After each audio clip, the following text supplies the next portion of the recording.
A palavra de Deus, quando é vivida, torna-se a legítima defesa contra o diabo. Ele não pode nos acusar. O crente que não vive essa palavra fica desprotegido de sua cobertura espiritual. A palavra de Deus tem suprido meu espírito e me dado forças para vencer as provas. Jesus tem cuidado de mim como uma criança recém-nascida. Todo o meu crescimento espiritual foi concedido pelo Espírito Santo. Ele tirou toda a maldade do meu coração, me libertou de todo o pecado que me impedia de crescer espiritualmente. Ele purificou a minha alma e o meu espírito, fertilizou meu interior com a sua palavra e fez germinar os frutos espirituais. Essa semente que cresceu em meu coração tem dado bons frutos e vem amadurecendo a cada ano. Isso explica que eu estou em processo de transformação.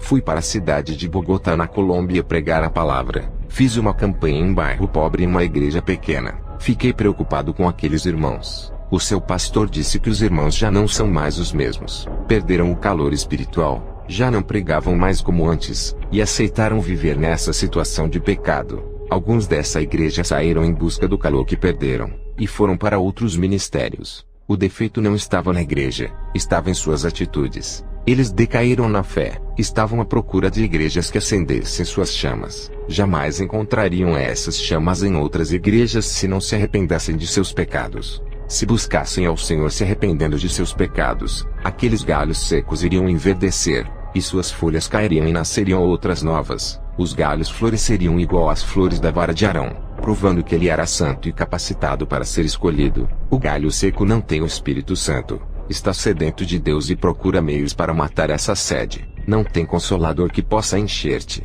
Está morrendo espiritualmente. Se Jesus é a vida e o crente está morrendo, é sinal de que ele está longe da fonte da vida que mata a sua sede. Muitos dizem: você não tem medo de ser assassinado por aquilo que fala? Eu disse: a minha segurança não é confiar em mim, mas naquele que me deu a vida. Somente ele é quem pode tirá-la. Tenho convicção de que ele é comigo e me livrará de todo o mal. Quando terminei de falar, entrou um homem com uma arma na mão e disse: prove que você é de Deus, morrerá por ele hoje. Se quiser viver, negue o seu Deus. Eu disse: Satanás, escute aqui, esse território não é seu, perdeu. A partir de hoje eu declaro a sua derrota. O rapaz apontou a arma e disse: hoje tu vai morrer. Eu disse: pode atirar. Da sua arma não sairá nenhuma bala. A minha vida pertence a Deus. A chave da morte está nas mãos de Jesus. Somente Ele pode me matar.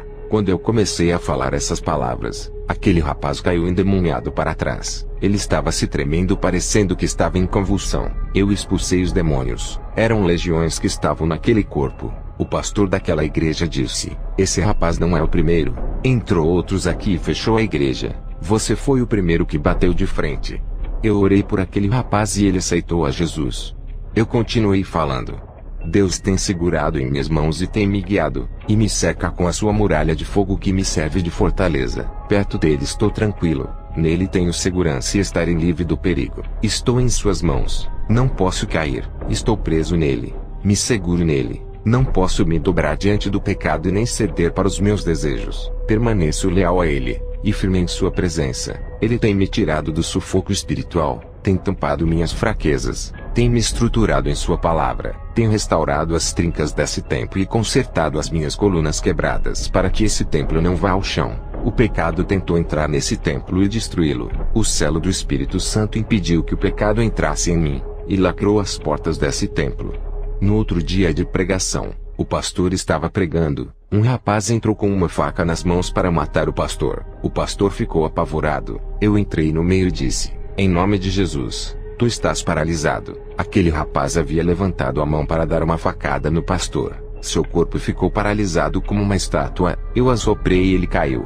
Expulsei o demônio. Aquele rapaz ficou livre. Mais um atentado de morte e mais um livramento de Deus. Através de Jesus, o meu conhecimento sobre o mundo se tornou diferente daquele conhecimento que eu tinha antes. Hoje vejo as pessoas com um olhar de misericórdia. Não é mais aquele olhar de desprezo, e sim um olhar de amor, um olhar de querer salvá-las. O olhar de Deus está em mim. O mundo é o retrato do pecado. Tudo o que acontece nele de ruim é a consequência do pecado. Se o mundo todo se arrependesse e não praticasse mais o pecado, não teria tanta maldade e catástrofes. Deixe Deus entrar nos seus sentidos, e deixa Ele criar os seus projetos do nada na sua vida. Compreenda Jesus, conheça Ele, mergulhe nas águas profundas espirituais, O Espírito Santo está vivo em seu corpo.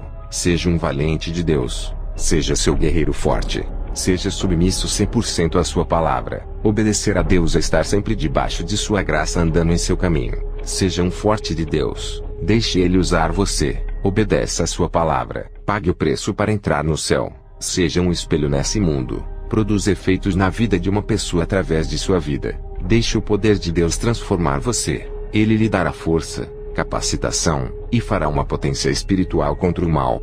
Depois do culto, eu fui para a casa do pastor. No dia seguinte, uma mãe aflita ligou para o pastor e disse: "Vem aqui na minha casa. Meu filho está louco." Na mesma hora recebi uma visão. Vi um rapaz moreno perto do computador vendo o Facebook. Um espírito maligno saía da página e entrava pelos olhos indo para sua mente ficando alojado em sua cabeça. O Senhor abriu mais a minha visão.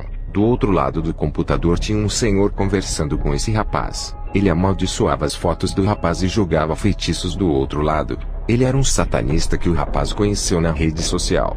Fui na casa do rapaz que estava louco. Expulsei o demônio. Falei para ele não usar mais o Facebook. Ele disse que não iria mais usar e se converteu ali mesmo. Fui ministrar em outra igreja, e foi-me revelado o estado daquela congregação. A mensagem para aquele lugar foi sobre as paixões do mundo que domina a cabeça. Outros irmãos tomavam decisões erradas quando estavam nervosos e com o emocional à flor da pele. Tudo isso tirava a razão, deixando eles irracionais sem equilíbrio mental, indomáveis e explosivos. A oração iria amortecer as suas carnes e domar seus corações controlando seus pensamentos e temperamentos. Muitos ali estavam sendo enganados pelos falsos profetas por não saberem a palavra de Deus. Eles não tinham entendimento da palavra. Eram ouvintes e não praticantes. Eles não deixavam o Espírito Santo lhe usarem. Não deixavam ele comandar a ministração e conduzir. Eu exortei eles a se prepararem, examinarem suas vidas, se corrigirem, obedecerem ao chamado, não fazer as suas vontades e fazer aquilo que Deus queria. Sejam um instrumento nas mãos de Deus. Sejam úteis para o trabalho de Deus. É tempo de plantar para Cristo e colher os seus frutos. Seja um agente para a execução do trabalho de Deus. Deus lhe dará recursos celestiais para alcançar almas. Quando a igreja terminou, fui embora para onde eu fui hospedado. Ao chegar lá, dobrei os meus joelhos. Orei sem cessar até as 4 da madrugada. Senti o meu corpo explodir de unção. Uma eletricidade tomou conta de mim. Caí com o rosto no chão. Meu espírito saiu. O anjo Gabriel desceu até o meu encontro. Ele disse: "Kenzo, está preparado para mais uma experiência?" Eu disse: "Estou." Subimos ao céu. O portão celestial se abriu e eu entrei para dentro do paraíso. Que saudades voltar para esse lugar. Os anjos do céu me receberam. Eu não sabia, mas o meu nome era popular no céu pelas obras que eu fazia na terra e pela vida que eu vivia na terra. Os falsos profetas, apesar de terem sua fama na terra, seus nomes não são citados no céu. O anjo me disse: "Satanás quer destruir a igreja através do pecado. Diga para eles rejeitarem o mundo e o que Satanás lhe oferece. Diga para matarem a vontade da carne e seus desejos dos corações. Aqueles que estão em Cristo e vivem uma vida santa, nenhum mal lhe atingirá, nem feitiçaria poderá te fazer mal, pois a santidade é sua armadura." Diga para a igreja fazer obras de caridade, ajudarem os oprimidos e aqueles que necessitam. A pessoa que você ajuda hoje, pode lhe ajudar amanhã se tiver gratidão. Diga para eles ajudarem sem esperar nada em troca. Sejam generosos e não interesseiros, a retribuição virá de Deus, seja na terra ou no céu.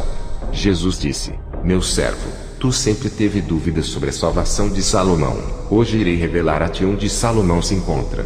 Eu e Jesus começamos a andar nas ruas de ouro no céu. Passamos perto dos edifícios de ouro que são as casas dos santos. Eu vi homens jovens com seus corpos resplandecentes. Eu vi Isaque, Jó, Sansão e Elias. Continuamos a andar e vi Maria Madalena, Ana e Isabel. Elas estavam lindas e seus rostos refletiam a glória. Chegamos em um lugar onde vi o rei Salomão. Suas vestes brancas refletiam o branco da justiça. Também vi Tiago e João Batista. Todos estavam felizes com sorrisos no rosto. Continuamos a andar e o Senhor disse: "Kenzo, aquela é a sua casa."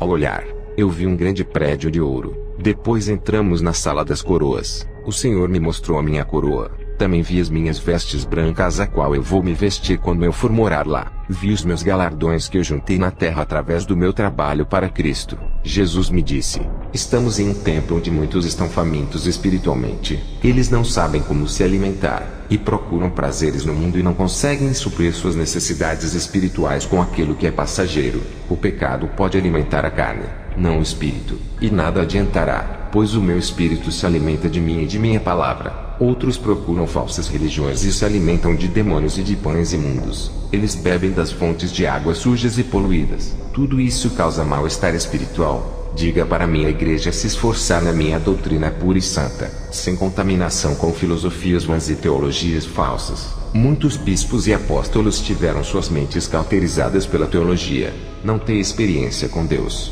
Vivem mortos na letra, sem direção da minha verdade.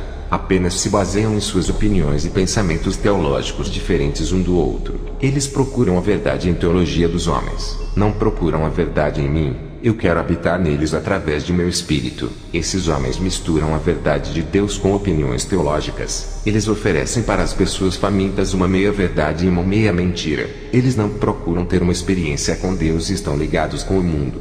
São apenas estudiosos acadêmicos. Não são praticantes. Conhecem um Deus nos livros de teologia, não me conhecem como pessoa. Amam o mundo e o que nele está. Sua relação com o mundo é tão forte que eles não querem mais largar. Experimentam mais as delícias do mundo e não experimentam o sobrenatural de Deus. O mundo lhe oferece apenas algumas horas de alegria. Tudo é ilusão e passageiro. São armadilhas para a morte.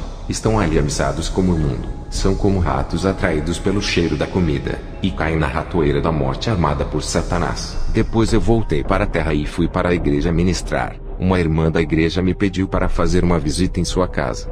No outro dia, eu orei pela irmã e disse: eu irei em sua casa fazer uma visita e uma oração. Ao chegar em casa dobrei os meus joelhos no chão.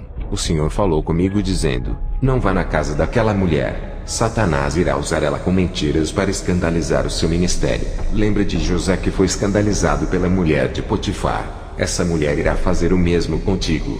No outro dia não fui para a casa dela. Ela veio me perguntar o porquê eu não fui. Eu disse que Deus não havia permitido. Quando acabei de ministrar, aquela irmã veio até mim e começou a me seduzir com palavras. Eu repreendi. Ela caiu endemoniada. Ela foi liberta do espírito de sedução. O Senhor Jesus me revelava que o diabo arma ciladas nesse mundo. Ele conhece o ponto fraco de todo mundo. Ele estuda cada pessoa e ataca nas fraquezas. Essa é a importância de sermos selados e termos a palavra reinando em nós, endurecendo os nossos corações para o pecado. Jesus disse que nós temos que ser mais ativos espiritualmente. Não podemos baixar a guarda e nem parar de orar. Se vacilarmos nessa reta final, todo o nosso trabalho e nossas obras que concluímos a longo prazo terá sido em vão.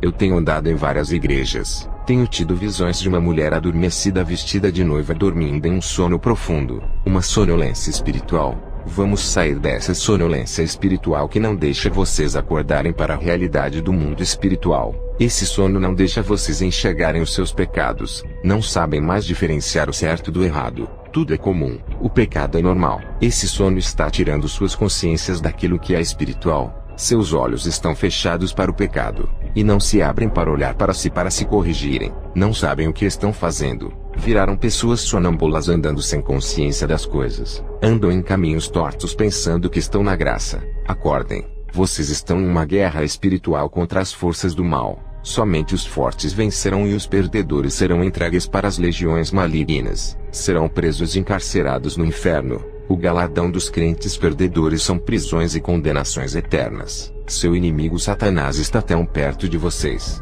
agindo diante de seus olhos, e vocês não acordam para ver. Ele já se infiltrou, e vocês ainda não sabem se é ele quem está agindo, pois perderam sua identidade de cristãos. Até quando homens iguais a mim irá alertá-los? Eu terei poucos anos aqui na terra, sou um idoso. Depois que eu partir para a glória, dificilmente outro se levantará no meu lugar para o alertar. O relaxamento espiritual está entrando, e isso abre aberturas no mundo espiritual para os demônios entrarem. Muitos já não ministram como antes. A unção não é a mesma. A sua comunhão com Deus está se rompendo aos poucos. Eles precisam de um renovo espiritual. Busque o avivamento do Espírito Santo. Vejo irmãos abatidos na hora da pregação.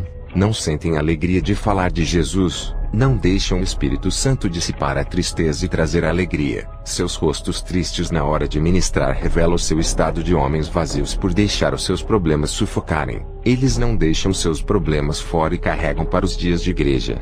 não conseguem manter seus semblantes alegres e não transmitem alegria em suas ministrações. Eu não entendo por que não são felizes e alegres quando pisam seus pés dentro da casa de oração. Vocês têm o privilégio que o povo de Israel não tem. Eles rejeitaram o Messias e vocês pegaram para vocês. E mesmo assim com seus nomes escritos no livro da vida não estão contentes, deixando as provas abalarem as suas fés. Não sentem motivações por nada. Parece que vêm para a igreja obrigados. Jesus não quer isso. Ele não aceita sacrifícios imperfeitos. Peça para o Espírito Santo preencher vocês. Ele matará sua fome de felicidade, alegria, esperança e paz enchendo seus vazios. Eu cobro isso de vocês. Cobro também no meu ministério que está nos Estados Unidos. Sei que tenho que entregar o rebanho puro e sem mácula no dia do juízo. Não quero ser responsável por nenhuma alma que se perder e não se salvar. E quando eu estou triste eu dobro os meus joelhos e choro até ser consolado. O Espírito Santo me dá alívio e tira a minha dor.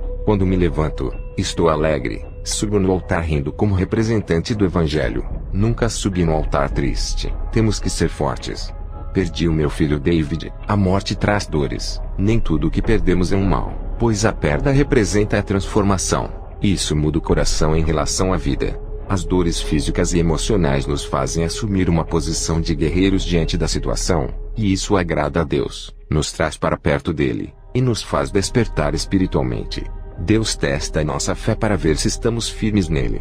A nossa fé nele nos firma nele e nos faz enxergar a Cristo. Não conte seu problema a ninguém. Conte para ele. Somente ele pode resolver. Dobre os seus joelhos e fale com Deus. Descanse e ele resolverá. Não fique cobrando ele. Deus não se esquece de você. Mesmo que olhe para o seu problema e veja ele grande demais. Lembre-se de que você tem um Deus grande, e muito maior do que qualquer problema seu. Mesmo que seu problema seja longo e pareça que nunca vai passar, lembre-se, Jesus é o dono do tempo e determina tudo. Ele te dará a resistência de esperar e fará a sua paciência ser mais longa do que seu problema. A sua fé é mais forte do que todas as suas dificuldades. Quando eu conheci a Deus, foi nas maiores dificuldades da minha vida que enxerguei Ele dentro da fornalha comigo. Tive que entrar no mundo espiritual para conhecer a Deus e todo o seu plano.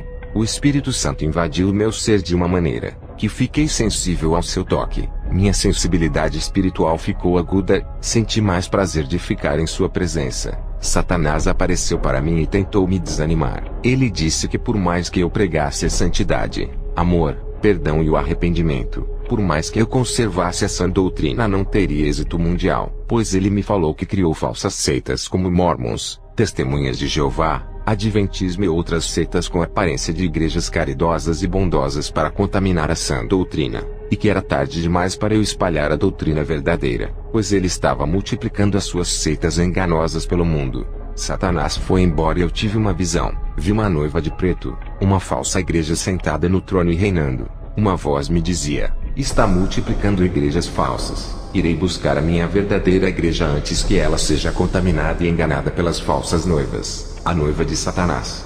O Espírito Santo me revelou divisões dentro das igrejas, por causa de brincadeiras ofensivas que irritam o próximo e não respeitam o irmão que não gosta de brincadeiras. Vamos ser maduros para as coisas de Deus e crianças para a malícia desse mundo. Se acostumem em andar na doutrina. Sei que é difícil. Logo se acostumarão. Sejam viciados em orações todos os dias. Caiam nessa rotina espiritual. Vivam uma vida santa. Se viverem uma vida relaxada na presença do Senhor, ninguém dará crédito por suas palavras. Você é a palavra que prega, assim como Jesus é a palavra. Muitos vivem uma vida de pecado. Não ganham mais almas por escandalizarem o Evangelho. Caíram em descrédito por causa de seus testemunhos. Os falsos mestres, doutores da mentira, estão dentro das igrejas usando a própria palavra de Deus para enganar, como Satanás usou a palavra de Deus para enganar a Jesus no deserto. Se não estivermos revestidos com as armaduras da santidade, seremos presas fáceis. O diabo não se importa com crentes que buscam bênçãos materiais. O materialismo para o diabo não tem valor nenhum. É perecível. O diabo se importa com aquilo que é eterno. Os que buscam as coisas espirituais, quem busca morar no céu, coisas não perecíveis, tudo isso incomoda o diabo. Ele sabe o que perdeu, jogou sua herança fora, sabe o que é bom e não quer que consigamos o que ele já perdeu. Ele colocará obstáculos e impedimentos espirituais para vocês não crescerem espiritualmente. Para Satanás, é melhor que fiquemos ricos e milionários na terra se desviando, do que termos galardões no céu. Ele prefere que conquistemos o mundo, sejamos poderosos aqui ao invés de conquistarmos o céu, pois a riqueza corrompe, e a riqueza dessa terra acaba. Já as dos céus são eternas. Nossas riquezas não estão nesse mundo, estão sendo armazenadas no céu para onde iremos morar, para que ajuntar tesouros na terra, se quando morremos não levaremos nada. Tudo vai ficar aqui, para onde vamos não levaremos, pois o noivo nos levará e deixará os nossos bens. Que todos que ouvem esse testemunho venham a se reconciliar com Deus, que venham a receber uma unção especial ao ouvir essas palavras. Amém.